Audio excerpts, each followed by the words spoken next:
Welcome to TS24 news. తెలంగాణలో municipal ఎన్నికలకు నగారా మోగింది. వచ్చే నెలలో ఒక విడతలో ఎన్నికలు జరగనున్నాయి. ఫిబ్రవరి 11న పోలింగ్, 13న కౌంటింగ్ జరగనుంది. 16వ తేదీన మేయర్లు, చైర్మన్ల ఎన్నిక జరుగుతుంది. నోటిఫికేషన్ విడుదలతోనే రాష్ట్రంలో ఎన్నికల కూడా అమల్లోకి వచ్చేసింది. పోరు కోసం 3 ప్రధాన పార్టీలు పోటాపోటీగా సిద్ధమవుతున్నాయి. పంచాయతీ ఎన్నికల ఫలితాలు కంటిన్యూ చేయాలని కాంగ్రెస్, సత్తా చాటాలని బీఆర్ఎస్, పట్టణ ప్రాంతాలపై పట్టు నిలుపుకోవాలని బీజేపీ చూస్తున్నాయి. తెలంగాణలో మరోసారి ఎన్నికల హీట్ పెరగనుంది. ఇప్పటికే జరిగిన అసెంబ్లీ, పార్లమెంట్ ఎన్నికల్లో కాంగ్రెస్ పార్టీ ఘన విజయం సాధించగా, హోరాహోరీగా సాగిన సర్పంచ్ ఎన్నికల్లో కాంగ్రెస్ మద్దతు పొందిన అభ్యర్థులు అధిక సంఖ్యలో గెలిచి తొలి స్థానంలో నిలవగా, బీఆర్ఎస్ 2వ స్థానం, బీజేపీ 3వ స్థానంతో సరిపెట్టుకుంది. కాగా గ్రామ స్థాయిలో ప్రశాంతంగా ముగిసిన ఈ ఎన్నికల తర్వాత ఇప్పుడు పట్టణ రాజకీయాలకు తెరలేచే సమయం వచ్చింది. తెలంగాణలో మున్సిపల్ ఎన్నికల నగారం మోగింది. రాష్ట్రంలోని 116 మున్సిపాలిటీలు, 7 కార్పొరేషన్లకు ఎన్నికల నోటిఫికేషన్ విడుదలయ్యింది.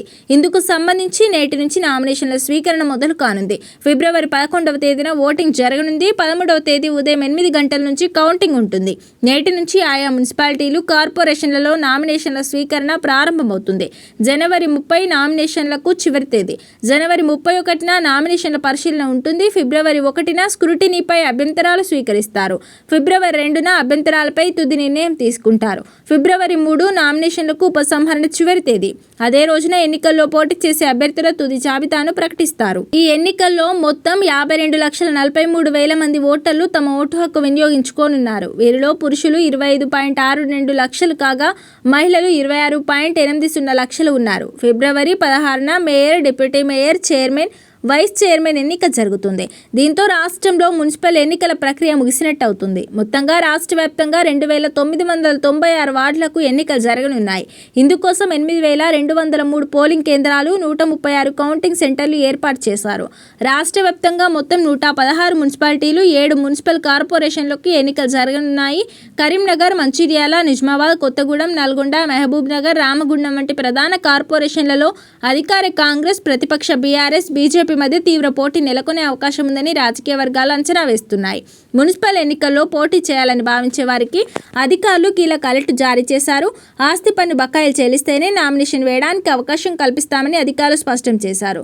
దీంతో బకాయిలు ఉన్నవారు చెల్లింపులకు పరుగులు తీస్తున్నారు. ఇప్పటికే రాష్ట్రంలోని మున్సిపాలిటీలు, మున్సిపల్ కార్పొరేషన్లకు సంబంధించిన రిజర్వేషన్లు పురపాలక శాఖ ఖరారు చేసింది. రాష్ట్ర వ్యాప్తంగా 121 మున్సిపాలిటీలు, 10 మున్సిపల్ కార్పొరేషన్లలో వార్డులు, చైర్పర్సన్లు, మేయర్ పదవులకు సంబంధించిన రిజర్వేషన్లను ఖరారు చేస్తూ గతంలోనే నోటిఫికేషన్ విడుదల చేసింది. ఎస్సీ, ఎస్టీ, బీసీ మహిళలు, అన్రిజర్వ్డ్ కేటగిరీలకు సీట్ల కేటాయింపునకు మార్గదర్శకాలను కూడా ప్రకటించింది. మున్సిపల్ కార్పొరేషన్ ఎన్నికల్లో ఎస్సీ, ఎస్టీ, బీసీల రిజర్వేషన్ల పరిమితి 50% మించరాదని తెలిపింది. ఎస్సీ, ఎస్టీ, బీసీ జనరల్ విభాగాల్లోని మొత్తం సీట్లలో 50% మహిళలకు కేటాయించాలని స్పష్టం చేసింది. 2011 జనాభా లెక్కల ప్రకారం ఎస్సీ, ఎస్టీ కోటాలు, డెడికేటెడ్ కమిషన్ నివేదిక ఆధారంగా బీసీల కోటా, తెలంగాణ రాష్ట్ర మున్సిపాలిటీల చట్టం 2019 ప్రకారం మహిళలకు 50% రిజర్వేషన్ల కేటాయింపులు జరిగాయి. 10 మున్సిపల్ కార్పొరేషన్ మేయర్ పీఠాలకు సంబంధించి ఎస్సీలకు 1, ఎస్టీలకు 1, బీసీలకు 3, అన్రిజర్వ్డ్ కోటాలో 5 ఖరారు చేశారు. అలాగే 121 మున్సిపాలిటీలలో ఎస్టీలకు 5, ఎస్సీలకు 17, బీసీలకు 38, అన్రిజర్వ్డ్లో 61 మున్సిపాలిటీలను కేటాయించారు. అలాగే ప్రతి మున్సిపాలిటీలో మొత్తం వార్డుల సంఖ్య ఖరారు చేయడమే కాకుండా ఎస్సీ, ఎస్టీ, బీసీ, మహిళ, అన్రిజర్వ్డ్ సీట్ల కోటాకు సంబంధించి స్పష్టమైన విభజన చేసింది. కొన్ని పట్టణ స్థానిక సంస్థలకు ఎన్నికల చట్టపరమైన పరిపాలన సమస్యల కారణంగా నిలిచిపోయాయి.